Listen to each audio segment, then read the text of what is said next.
మైకులు మోగపోయాయి, నేతల ప్రసంగాలు ఆగిపోయాయి. తెలంగాణలో నెల రోజులుగా హోరెత్తిన ఎన్నికల ప్రచారం ముగిసింది.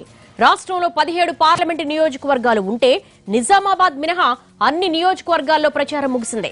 నిజామాబాద్ లో ప్రత్యేక పరిస్థితులు ఉండడంతో ప్రచారానికి సాయంత్రం 6 గంటల వరకు గడువిచ్చారు. ఎన్నికల షెడ్యూల్ వచ్చినప్పటి నుంచి తెలంగాణలో అన్ని పార్టీలు హోరాహోరీగా ప్రచారం నిర్వహించాయి. చివరి నిమిషం వరకు నియోజకవర్గాలను చుట్టేశారు నేతలు. ప్రచారం ముగియడంతో ఎన్నికల పోలింగ్ పైకి ఫోకస్ మారింది. ఎల్లుండి ఉదయం 7 గంటలకు తెలంగాణలో లోక్సభ ఎన్నికల ఓటింగ్ ప్రారంభమవుతుంది. ఓటింగ్ కోసం ఎన్నికల సంఘాన్ని ఏర్పాట్లు పూర్తి చేసింది. 13 నియోజకవర్గాల్లో ఉదయం 7 గంటల నుంచి సాయంత్రం 4 గంటల వరకు, నిజామాబాద్ లో ఉదయం 8 నుంచి సాయంత్రం 6 గంటల వరకు, మిగతా నియోజకవర్గాల్లో సాయంత్రం 5 గంటల వరకు పోలింగ్ జరుగుతుంది. తెలంగాణ పార్లమెంటు బరిలో మొత్తం 443 మంది ఉంటే ఒక్క నిజామాబాద్ పార్లమెంట్ స్థానం నుంచి రికార్డు స్థాయిలో 185 మంది పోటీ చేస్తున్నారు.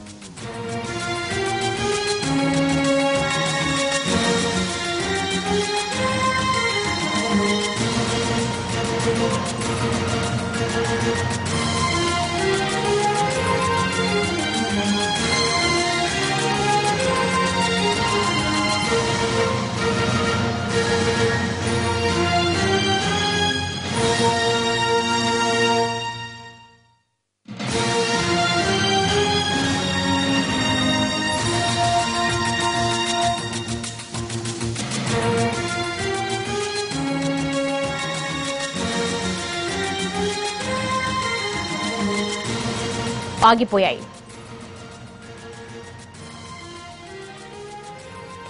మైకులు మోగబోయాయి, నేతల ప్రసంగాలు ఆగిపోయాయి. తెలంగాణలో నెల రోజులుగా హోరెత్తిన ఎన్నికల ప్రచారం ముగిసింది. రాష్ట్రంలో 17 పార్లమెంటు నియోజకవర్గాలు ఉంటే నిజామాబాద్ మినహా అన్ని నియోజకవర్గాల్లో ప్రచారం ముగిసింది. నిజామాబాద్ లో ప్రత్యేక పరిస్థితులు ఉండడంతో ప్రచారానికి సాయంత్రం 6 గంటల వరకు గడువిచ్చారు. ఎన్నికల షెడ్యూల్ వచ్చినప్పటి నుంచి తెలంగాణలో అన్ని పార్టీలు హోరాహోరీగా ప్రచారం నిర్వహించాయి. చివరి నిమిషం వరకు నియోజకవర్గాలను చుట్టేశారు నేతలు. ప్రచారం ముగియడంతో ఎన్నికల పోలింగ్ పైకి ఫోకస్ మారింది. ఎల్లుండి ఉదయం 7 గంటలకు తెలంగాణలో లోక్సభ ఎన్నికల ఓటింగ్ ప్రారంభమవుతుంది. ఓటింగ్ కోసం ఎన్నికల సంఘం అన్ని ఏర్పాట్లు పూర్తి చేసింది. 13 నియోజకవర్గాల్లో ఉదయం 7 గంటల నుంచి సాయంత్రం 4 గంటల వరకు, నిజామాబాద్ లో ఉదయం 8 నుంచి సాయంత్రం 6 గంటల వరకు, మిగతా నియోజకవర్గాల్లో సాయంత్రం 5 గంటల వరకు పోలింగ్ జరుగుతుంది. తెలంగాణ పార్లమెంటు బరిలో మొత్తం 443 మంది ఉంటే ఒక్క నిజామాబాద్ పార్లమెంట్ స్థానం నుంచి రికార్డు స్థాయిలో 185 మంది పోటీ చేస్తున్నారు.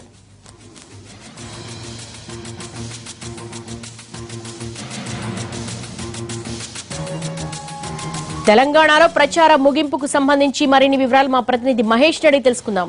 మహేష్, ప్రచారం ముగిసింది, మైకులు మోగబోయాయి. ఎల్లుండి పోలింగ్ కోసం స్టేట్ ఎలక్షన్ కమిషన్ ఎలాంటి ఏర్పాట్లు చేస్తోంది? దేవి, తెలంగాణలో అయితే 17 లోక్సభ స్థానాలకు జరుగుతున్నటువంటి ఎన్నికలకు సంబంధించినటువంటి ప్రచారం ముగిసింది. ఒక్క నిజామాబాద్ మినహా మిగతా 16 నియోజకవర్గాలకు సంబంధించినటువంటి ఎన్నికల ప్రచారం ముగిసింది. ఇక రాజకీయ పార్టీలంతా కూడా రాజకీయ పార్టీలకు సంబంధించినటువంటి నేతలు ఇక తెర వెనుక సంబంధించినటువంటి రాజకీయాలు మాత్రమే చేయబోతున్నారు. ఎల్లుండి ఉదయం పోలింగ్ ప్రారంభం కానున్నటువంటి నేపథ్యంలో పోలింగ్కి సంబంధించినటువంటి ఏర్పాట్లని ఎన్నికల కమిషన్ చేసింది. ఇది ప్రధానంగా తీసుకున్నట్లయితే నిజామాబాద్లో ఎక్కువ మంది అభ్యర్థులు బరిలో ఉన్నటువంటి నేపథ్యంలో నిజామాబాద్ పైన ఎలక్షన్ కమిషన్ ప్రత్యేక దృష్టి పెట్టిందని చెప్పవచ్చు. ఓవరాల్గా తీసుకున్నట్లయితే రాష్ట్రంలో మొత్తం 2,97,00,000 మంది ఓటర్లు తమ యొక్క ఓటు హక్కుని వినియోగించుకోబోతున్నారు. అదేవిధంగా దీంట్లో మహిళలు కనుక తీసుకున్నట్లయితే 1,47,76,000 మంది మహిళా ఓటర్లు ఉండగా 1,49,19,000 మంది పురుష ఓటర్లు ఉన్నారు. అదేవిధంగా ఇక పోలింగ్ సంబంధించినటువంటి విషయానికి వచ్చినట్లయితే ఎల్లుండి జరిగేటువంటి పోలింగ్లో 13 ఏదైతే నక్సల్స్ ప్రభావిత ప్రాంతాలు ఉన్నాయో 13 నియోజకవర్గాల్లో ఉదయం 7 నుంచి సాయంత్రం 4 గంటల వరకు పోలింగ్ జరగబోతుంది. ఇక నిజామాబాద్లో ఏదైతే ఈవీఎం సంబంధించినటువంటి మాక్ పోలింగ్ చేయాల్సినటువంటి నేపథ్యంలో ఎక్కువ టైం తీసుకున్నటువంటి అవకాశం ఉన్నటువంటి పరిస్థితుల్లో లేట్గా అక్కడ పోలింగ్ ప్రారంభం కాబోతుంది. 8 గంటలకి నిజామాబాద్లో పోలింగ్ ప్రారంభమై సాయంత్రం 6 గంటలకి ముగుస్తున్నటువంటి నేపథ్యంగా మిగతా నియోజకవర్గాలన్నింటిలో కూడా అంటే 14 నియోజకవర్గాలను తీసేస్తే మిగతా నియోజకవర్గాల్లో ఉదయం 7 గంటల నుంచి సాయంత్రం 5 గంటల వరకు పోలింగ్ జరగబోతుంది. అయితే మొత్తం కనుక తీసుకున్నట్లయితే బరిలో ఉన్న వారి సంఖ్య 443 మంది బరిలో ఉన్నారు. అదేవిధంగా నిజామాబాద్లో ఎక్కువ మంది 185 మంది అభ్యర్థులు బరిలో ఉన్నటువంటి నేపథ్యంలో ఇక్కడ కూడా ఈవీఎం మిషన్లతోనే మొదటిసారిగా ఎన్నికలు ఇంతమంది ఎక్కువ మంది బరిలో ఉన్నటువంటి సమయంలో ఈవీఎం మిషన్లను వాడడం ఇదే మొదటిసారి. 185 మంది బరిలో ఉన్నటువంటి నేపథ్యంలో 12 బ్యాలెట్ యూనిట్లను ఇక్కడ వాడుతున్నారు. ఇప్పటివరకు కేవలం 4 బ్యాలెట్ యూనిట్లను మాత్రమే అత్యధికంగా ఎలక్షన్ కమిషన్ వాడినటువంటి సంఘటనలు ఉన్నప్పటికీ ఈసారి 12 బ్యాలెట్ యూనిట్లని ఈ ఎలక్షన్ కమిషన్ వాడుతున్నటువంటి నేపథ్యంలో ఈ ఎన్నికపైన ప్రధానమైనటువంటి దృష్టి కేంద్రీకృతమైంది. అదేవిధంగా తీసుకున్నట్లయితే కేవలం మెదక్లో మాత్రం కేవలం 10 మంది మాత్రమే అభ్యర్థులు ఉన్నారు. ఇక మహిళా అభ్యర్థుల విషయానికి వచ్చినట్లయితే 25 మంది మహిళా అభ్యర్థులు తమ అదృష్టాన్ని ఈ ఎన్నికల్లో పరీక్షించకపోతున్నారు. ఓవరాల్గా పోలింగ్ కేంద్రాలను కనుక తీసుకున్నట్లయితే రాష్ట్రంలో మొత్తం 34,604 పోలింగ్ కేంద్రాలు ఉన్నాయి. దీంట్లో వెబ్ కాస్టింగ్ సంబంధించి 4,169 పోలింగ్ కేంద్రాల్లో వెబ్ కాస్టింగ్ని ఏర్పాటు చేశారు. మిగతా అన్నింటిలో కూడా వీడియో రికార్డింగ్ని కూడా ఏర్పాటు చేయడం జరిగింది. సమస్యాత్మకమైనటువంటి పోలింగ్ కేంద్రాల విషయానికి వచ్చినట్లయితే 5,749 సమస్యాత్మకమైనటువంటి పోలింగ్ కేంద్రాలని ఎలక్షన్ కమిషన్ గుర్తించి ఇక్కడ ప్రత్యేకమైనటువంటి ఏర్పాట్లను చేసింది. మహేష్, ఇక్కడ నిజామాబాద్ విషయానికి వచ్చినట్టే మీరు చెప్పారు ఓ రకంగా బ్యాలెట్ యూనిట్లు అనేది ఏర్పాటు చేశారని, కానీ చాలినన్ని లేవు, ఇంకా తెప్పించాలి అని అంటున్నారు. దాదాపు అక్కడ 185 మంది అభ్యర్థులు బరిలో ఉన్నారు. ఓ రకంగా ఈసీకి కత్తి మీద సాము కదా. దేవి, ఏదైతే నిజామాబాద్ సంబంధించినటువంటి ఎలక్షన్స్ ఉందో 185 మంది బరిలో ఉన్నటువంటి నేపథ్యంలో 12 బ్యాలెట్ యూనిట్లను ఒక సంబంధించినటువంటి పోలింగ్ స్టేషన్లో ఏర్పాటు చేయాల్సినటువంటి నేపథ్యం.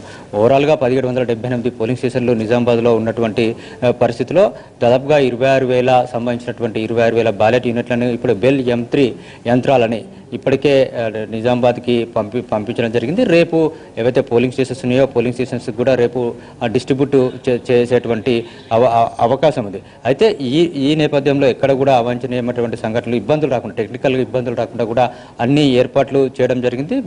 ఏదైతే పోలింగ్ స్టేషన్స్ ఉన్నాయో పోలింగ్ స్టేషన్స్కు సరిపడే దానికన్నా ఎక్కువగానే పోలింగ్ యంత్రాలని, అటు ఈవీఎం బ్యాలెట్ యూనిట్స్ కావచ్చు, కంట్రోల్ యూనిట్స్ కావచ్చు, అదేవిధంగా వీవీప్యాట్ మిషన్లు కావచ్చు, వీటిని అనుకున్న ఏదైతే సంఖ్యలు ఉన్నాయో ఒకవేళ ఎక్కడైనా టెక్నికల్ ప్రాబ్లమ్స్ వచ్చినట్లయితే అదనంగా వెంటనే రీప్లేస్ చేసే విధంగా ఎక్కువ యంత్రాలను కూడా అక్కడికి పంపించామని చెప్పేసి ఇప్పటికే ఎలక్షన్ కమిషన్ చెప్పడం జరిగింది. ఎక్కడ కూడా ఎలాంటి ఇబ్బందులు రాకుండా కూడా చూసుకుంటున్నామని చెప్పారు. అంతేకాకుండా 600 మంది ఇంజనీర్లు ఏవైతే ఈవీఎంలకు సంబంధించినటువంటి ప్రాబ్లం రాకుండా చూసుకునేందుకు కొరకు ఇప్పటికే 600 మంది ఇంజనీర్లని కూడా నిజామాబాద్కు సంబంధించినటువంటి పార్లమెంటు పరిధిలోకి పంపించడం జరిగింది. అదేవిధంగా ప్రిసైడింగ్ ఆఫీసర్స్ కానీ మిగతా అధికారులకు ఎవరైతే పోలింగ్ సిబ్బందికి కూడా తగినటువంటి శిక్షణ కూడా ఇవ్వడం జరిగిందన్నటువంటి విషయాన్ని వాళ్ళు చెప్పారు. ఏదైనా ప్రాబ్లమ్స్ వచ్చినా కూడా మాక్ పోలింగ్ సంబంధించి కూడా 2 hours టైం ఇచ్చినటువంటి నేపథ్యంలో 6 గంటల నుంచి 8 గంటల వరకు, ఎల్లుండి ఉదయం 6 నుండి 8 గంటల వరకు టైం ఇచ్చినటువంటి నేపథ్యంలో ఎక్కడైనా ప్రాబ్లమ్స్ వచ్చినా కూడా రెక్టిఫై అయ్యేటువంటి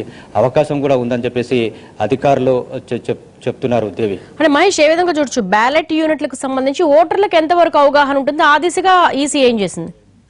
అంటే ఇప్పటికే ఏదైతే ఎక్కువగా 12 బ్యాలెట్ యూనిట్లను పెడుతున్నటువంటి నేపథ్యంలో ఎవరి గుర్తు ఎక్కడ ఉంటుందన్నటువంటి విషయం తెలుసుకోవడం ఇబ్బందికరమైనటువంటి పరిస్థితి. ఒకసారి పోలింగ్ బూత్లోకి వెళ్ళిన తర్వాత ఏదైతే ఓటర్ ఉన్నాడో ఓటరు తన యొక్క ఎవరికైతే ఓటు వేయాలి అనుకుంటాడో ఆ ఓటర్ సంబంధించినటువంటి అభ్యర్థిని ఎంపిక చేసుకోవడానికి గుర్తించేందుకు టైం పడుతున్నటువంటి నేపథ్యంలో ఏవైతే పోలింగ్ స్టేషన్స్ ఉన్నాయో పోలింగ్ స్టేషన్స్ బయటనే పెద్ద ఎత్తున దీనికి సంబంధించినటువంటి సీరియల్ నెంబర్ ప్రకారం ఏ సీరియల్ నెంబర్లో ఏ అభ్యర్థి ఉన్నదో ఆ అభ్యర్థికి సంబంధించినటువంటి గుర్తు ఏందనేటువంటి విషయాన్ని అక్కడ ఉన్నటువంటి దాంట్లో పెద్ద పోస్టర్ రూపంలో అతికి పెట్టడం జరుగుతున్నటువంటి విషయాన్ని కూడా ఇప్పటికే అధికారులు చెప్పారు. ఎవరైతే పోలింగ్ స్టేషన్లోకి ఓటర్ ఎంటర్ కావడానికన్నా ముందే తను ఎక్కడ ఉన్నాడు, అది బ్యాలెట్ యూనిట్లో ఎన్నో 12 బ్యాలెట్ యూనిట్లు ఉన్నటువంటి నేపథ్యంలో ఎన్నో బ్యాలెట్ యూనిట్లో తనకు సంబంధించినటువంటి ఓటు వేయాల్సినటువంటి అభ్యర్థి ఉన్నాడు, ఆ అభ్యర్థికి సంబంధించినటువంటి నంబర్ ఎంత, ఒక్కో దాంట్లో 16, ఒక్కో బ్యాలెట్ యూనిట్లో 16 మంది అభ్యర్థుల యొక్క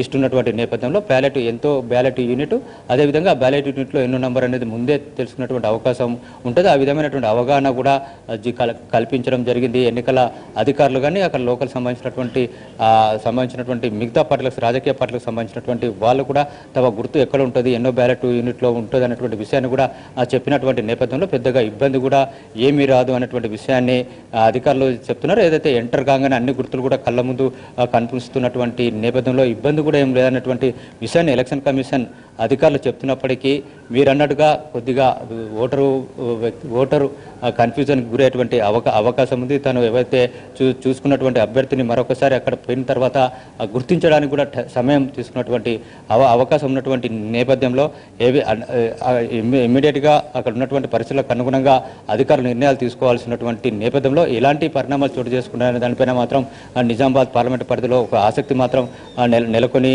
ఉన్నటువంటి పరిస్థితి. అన్ని ఇప్పటికే అక్కడ ఊరిగా రాజకీయ పార్టీలు ప్రచారం చేసుకున్నటువంటి నేపథ్యంలో అక్కడ మాత్రం కొద్దిగా సంక్లిష్టంగా మారినటువంటి విషయం మాత్రం వాస్తవమే దేవి. అంటే 178 మంది బరిలో రైతులే ఉన్నారు. బ్యాలెట్ పేపర్ చాలా లాంగ్ గా ఉంటుంది.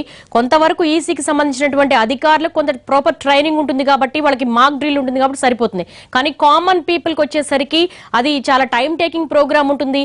ఈసీకి ఓటింగ్ సంబంధించి చాలా సవాల్. దీనికి సంబంధించి ఏమన్నా అడిషనల్ గా ఆ పార్టీస్ కి సంబంధించినటువంటి ఎవరైనా ఇన్విజిలేటర్స్ పెట్టడం కానీ లేకపోతే వాళ్ళు కోఆర్డినేట్ చేసుకోవడం కానీ అలా మాట్లాడటం ఏమైనా జరుగుతుందా ఈసీ నుంచి?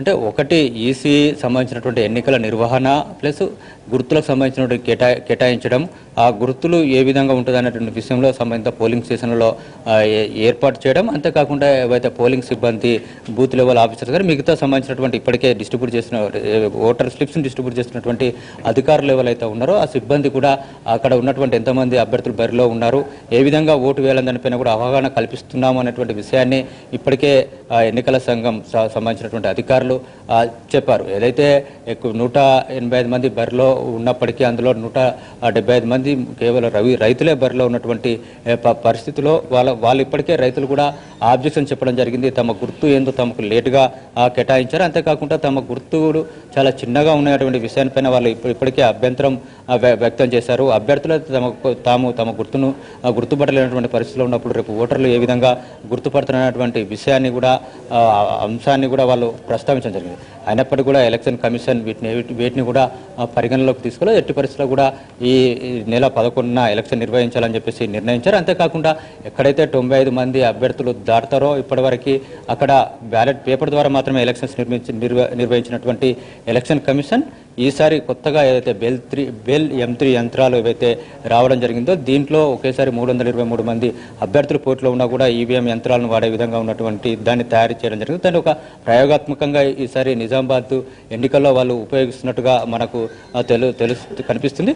సో ఈ నేపథ్యంలో దాన్ని ప్రతిష్టాత్మకంగా తీసుకొని ఈ ఎన్నికల్లో ఎలాంటి అవాంఛనీయమైన సంఘటనలు ఇబ్బందులు రాకుండా టెక్నికల్ ఇబ్బందులు రాకుండా ఉండే విధంగానే నిర్ణయం తీసుకొని ఆ విధంగా అధికారులు పనులు ప్రారంభించారు. అంతేకాకుండా ఒక రిటర్నింగ్ అధికారికి 3 స్పెషల్ అధికారులను పెట్టడం, అదేవిధంగా రాష్ట్ర ఎన్నికల ప్రధాన అధికారి కార్యాలయం నుంచి కూడా నిజామాబాద్ పార్లమెంటుకు సంబంధించినటువంటి రాహుల్ బొజ్జన్ ఒక స్పెషల్ ఆఫీసర్గా దానికి నియమించడం, కేంద్ర సంబంధించినటువంటి సెంట్రల్ ఎలక్షన్ కమిషన్ కూడా ఎప్పటికప్పటికి పర్యవేక్షిస్తున్నటువంటి నేపథ్యంలో ఇక్కడ ఎలాంటి ఇబ్బందులు రాకుండా ఉండే విధంగానే చూస్తున్నప్పటికీ గుర్తుల విషయంలో మాత్రం కన్ఫ్యూజన్కి గురయ్యేటువంటి అవకాశం ఉంది. అంతేకాకుండా రైతులు తమ యొక్క నిరసన తెలిపేందుకొరకే ఈ యొక్క ఎన్నికల్లో బరిలో ఉన్నటువంటి నేపథ్యంలో పెద్దగా అంటే మిగతా రాజకీయ పార్టీలు కూడా ఎవి కూడా వాళ్ళకు సపోర్ట్ చేయనటువంటి పరిస్థితుల్లో ఈరోజు ఎన్నికలు జరుగుతున్నాయి. ఏదైతే ప్రధాన రాజకీయ పార్టీలకు సంబంధించినటువంటి గుర్తులన్నీ కూడా మొదటి బ్యాలెట్ యూనిట్లోనే ఉన్నటువంటి నేపథ్యంలో వాళ్ళు కూడా పెద్దగా ఆబ్జెక్షన్ చెప్పలేదు ప్రధాన పార్టీలకు సంబంధించినటువంటి అభ్యర్థులు. సో ఈ నేపథ్యంలో అక్కడ ఎలాంటి రాజకీయపరమైనటువంటి గొడవలు కూడా జరగనటువంటి పరిస్థితి. సో మిగతా రైతులు ఆందోళన చేసినప్పటికీ ఎలక్షన్ కమిషన్ పట్టించుకోవడానికి ప్రధాన కారణం అక్కడ ప్రధానమైనటువంటి రాజకీయ పార్టీలు ఈ విషయాన్ని పెద్దగా పట్టించుకోకపోవడం, తమ సంబంధించినటువంటి గుర్తులన్నీ కూడా మొదటి బ్యాలెట్ యూనిట్లోనే ఉన్నటువంటి నేపథ్యంలో వాళ్ళు పెద్దగా దీనిపైన ఆబ్జెక్షన్స్ కూడా చెప్పలేదని చెప్పేసి మనం అనుకోవచ్చు. ఇప్పటికి కూడా ఎట్టి పరిస్థితుల్లో కూడా ఎన్నికలు వాయిదా వేయదు, ఆ ఎన్నికలు నిర్వహించాలని చెప్పేసి ప్రధాన పార్టీలు ఇప్పటికే ఎలక్షన్ కమిషన్ కలిసినటువంటి పరిస్థితి Devi. All right Mahesh, thank you.